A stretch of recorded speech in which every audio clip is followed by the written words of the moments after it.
tayo na magsimula. Napakadali lamang itong gawin at siguradong magugustuhan to ng mga inyong chikiting. At syempre, abot kaya din ito sa inyong bulsa. At pwede rin natin ito inegosyo. So pakulaan lamang natin ang ating pasta, kahit anong pasta ang pwede natin gamitin. Depende po sa inyo kung gaano karami ang inyong lulutuin.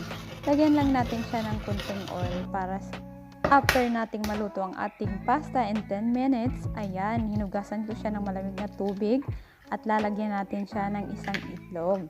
So hahalo-haluin lang natin ng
sauce ang gusto nyong i-garnish dito sa ating pasta. Tapos meron din ako guys ng cheese. Mas masarap siya kung may cheese. Pero optional lamang yun. Depende po sa inyo kung anong gusto nyong ilagay pa na mga dry ingredients sa ating flour. Pwede rin kayo maglagay ng garlic powder or kung ano pa man na pangpalasa ang gusto nyong gawin. Sobrang sarap talaga to guys. Subukan nyo to sa inyong bahay. And make sure talagang masasarapan kayo at inyong mga anak. Kasi kahit malamig na siya at mainit pa, masarap pa rin siya. So ayun na nga, ready na ang ating pasta with egg. So enjoy and try it. For sure you're gonna love it. And please don't forget to like and subscribe to my home cooking channel. And see you sa aking next vlog. Bye-bye! Yummy, yummy! Tinang tikman ang ating crispy And don't forget to pasta. follow on my Facebook page, please. Thank you and God Sarap. bless.